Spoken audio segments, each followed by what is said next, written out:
First 100 tips on how to crush the GMAT. Part 5.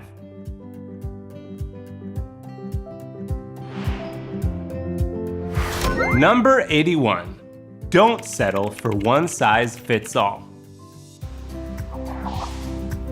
The GMAT is adaptive. Virtually every question you see on the test is a result of your performance until the point that you answer it. Books, of course, are not and cannot be adaptive, and neither are most courses. The GMAT is pluralistic. Usually there's more than one relevant answer strategy, precise, alternative, or logical, per question. Books and most courses reflect none of this, as they tend to provide us with one explanation per question, assuming that what is good for the test writer or teacher is good for all. The GMAT is flexible. It is constantly presenting us with questions with radically different levels, subjects, lengths, and required answer tools. Books and most courses offer no help at all in analyzing and selecting the best solution tools for us. Number 82. Apps to the rescue! I know, apps on your phone are the main mind distractor you're struggling to avoid in the first place. Yet some apps can help your preparation become a lot more effective. So without naming any names, here's what the right apps can do for you. Generate to-do lists, turn your handwritten notes into editable text, generate flashcards, or even correct your grammar. Number 83. How can you tell a reading comprehension answer is wrong? The problem is not with the obviously wrong answers. Many times you'll find yourself with two or more answer options which sound perfectly right. What we must do is choose the one that matches the text itself, and not things we know from our own experience. Answers that are out of scope, add additional information, or are partially correct are wrong. Number 84. The best way to overcome anxiety during the test. Breathe. When you feel your test anxiety creeping up, it's easy to lose control of your thoughts and begin imagining all the possible things that could go wrong. No matter where you are, whether it's studying at the library or in the test room about to start the exam, just take a deep breath. By redirecting your focus to each breath, you allow yourself to take back control of your mind. Remind yourself how far you've come and that you will succeed. Number 85. The best way to overcome anxiety throughout your test prep. Exercise. The GMAT's probably going to be one of the most important tests you've ever taken. So it's natural to want to drop everything and dedicate every waking moment to studying for it. However, you must allocate time each week to get some exercise in. This will reduce stress and release some feel-good endorphins. It's worth it. Number 86. Push the button. Did you know that every mobile phone comes with a special test prep button? Most people aren't aware of this, but in order to utilize the test prep mode, all you need to do is press this button on the side of your phone. Yeah, right there. Now you can sit and study with genuine peace of mind. Number 87. How can you read reading comprehension passages only once? Take notes while reading. That's active reading. While reading the passage, we'll stop once in a while to make sure we've understood what we've just read. Ask ourselves questions to make sure we understand how one paragraph connects to the other, and most importantly, take short notes about the main message of each paragraph or sentence. Number 88. Let the scratchpad do the remembering. Ever heard about Stack Overflow? A Stack Overflow is an undesirable condition in which a particular computer program tries to use more memory space than the call stack has available. Your brain does the same thing. Load it with too many tasks and it becomes slower and slower. Write down what you're trying to remember and you'll work faster. Calculations, equation simplification, the content of a reading comprehension passage, the rival theories in a critical reasoning question, anything that the scratchpad remembers for you leaves your brain available for other stuff. You'll work faster and with a lot less so-called stupid mistakes. Number 89. Be your own tutor. If you aren't studying with a tutor, then you are in effect your own tutor. This means you have to force yourself to do all the things a tutor would make you do, even the unpleasant ones, like forcing yourself to slow down and paying more attention to the things you don't understand. Simply plowing ahead skips the entire process of evaluation, which is a crucial component of success. If you haven't learned this before applying to business school, hopefully you will after you get accepted. Number 90. Ask for feedback. Effective study needs to be geared towards our personal progress and challenges. This may be true for any test, but the GMAT's adaptiveness makes it all the more the case. The GMAT is going to react to our personal performance by feeding us questions that match it. Shouldn't our study regime do so as well? Books, of course, do none of this. Aside from telling us whether we got a question right or wrong, they give us no insight into the reasons for our mistakes or into our study progress. This is where other people or an interactive software come in. We need someone to evaluate and comment on our performance. Number 91. The one thing you must do on your test day. Arrive at the test center 30 minutes early. This way you have time to relax and get into a positive mindset before you begin your test. When finally doing the test, don't panic and don't worry about who is ahead of you. It's important to reread questions and go at your own pace. If you feel your test anxiety sneaking up, just remember to take deep breaths and take it one question at a time. Number 92. How should you use GMAT forums?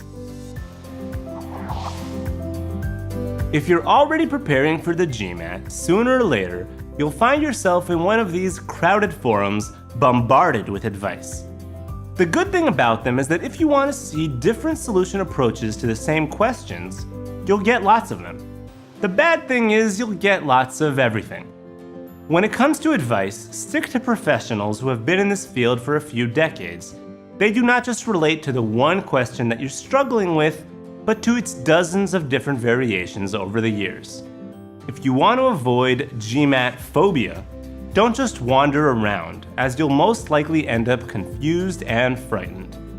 Go to these forums hunting down specific answers and be skeptical about the advice you get. Don't scavenge for advice on just any question you get. Study strategically and systematically. Number 93. GMAT Extras. Time, breaks, and more. The GMAT states it is willing and able to make accommodations for those who need them, for reasons such as learning and cognitive disorders or physical or psychological disabilities. These accommodations can include additional testing time, an additional or extended test breaks, a reader who can read items to you, a recorder which can record your responses, or software which can provide a zoomed version of the text. To access these accommodations, you must submit a request ahead of time. Number 94. What can you learn from your mock test scores? Predicting your test score is not the main reason to take a mock test. That being said, it's perfectly natural to want to know what score you can expect. The good news is this: the GMAT CATs are, by far, the most realistic tests out there. They're simply the only mock tests that accurately mimic the way the GMAT scoring works. The bad news, even though they're the most realistic, there is a limit to how predictive any test can be. Some people react well to the excitement of actually taking the test and do better. Others, especially ones who have not studied in a way that's prepared them for the GMAT's adaptive nature, stumble on test day and end up scoring lower than they did on mock exams. Number 95. How should you deal with a real bad first mock test? Don't worry. The first mock is always a disaster. That's because you're not used to anything yet. The test structure, the adaptive mechanism, the rapid shift between topics, and especially staying laser focused for such a long time. So what to do? Learn from your mistakes. Why did you get it wrong? Is there something you didn't remember, such as a formula, wrong choice of strategy, didn't give the question enough time? Learn from your correct answers as well. Did you do something good that's worth keeping? Did you put too much time into getting this answer right, while a quicker answer was possible? Don't hesitate to try new things. The mocks are your playground until you get it right. Don't worry about the score. Perfecting your strategies is your main goal. Next, get used to solving so many questions one after the other. But make sure you review and learn from them. Make it a challenge, something to experiment your previous conclusions on. Number 96. The art of guessing. Did you know that the best answer choice to guess is always C? Just kidding. The art of guessing is really about not guessing at all.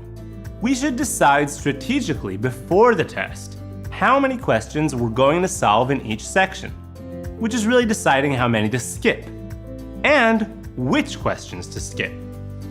You either read and answer, or simply guess and skip without reading. In the rare incidents in which you read the question, allow yourself enough time to try and solve, but didn't even start to understand what to do, guess the answer and continue. Wise guesses? If you have no clue, it is just wise to guess. If, on the other hand, you have a clue and you just need some more time to complete the solution, take the extra time. This time is worth more here than in a question you didn't even start reading. Number 97. Avoiding stupid mistakes. Don't you hate it when you get everything right, and when you analyze your mistakes, you see that someone must have marked the wrong answer? No way it was you. Making stupid mistakes is not stupid. It's only human.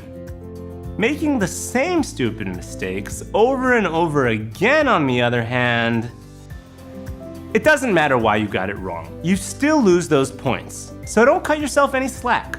Analyze your mistakes and come up with productive ways to avoid them in the future, such as writing down every calculation in your scratchpad, circling these tiny minus signs so that you don't miss them, copying special aspects of the question into your scratchpad, such as which of the answers is not equal to, what is the area rather than the perimeter, etc.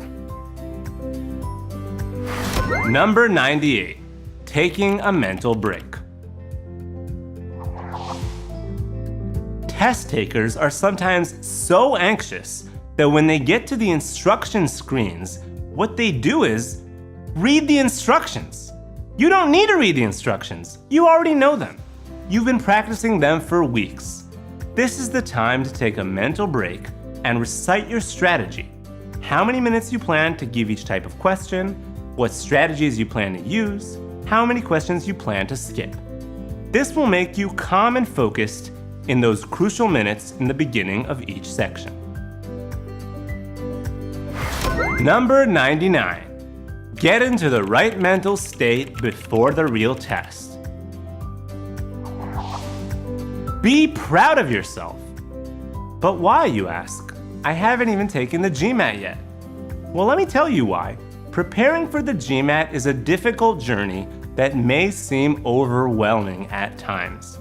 However, you have stuck with it because you know you need it in order to progress towards your future goals. This is what you already deserve to be proud of already, not giving up. So the next time you're stressed out and feeling sorry for yourself, remember why you haven't already given up and remind yourself of your ability to excel and reach your goals. Number 100. What shirt color should you wear on test day?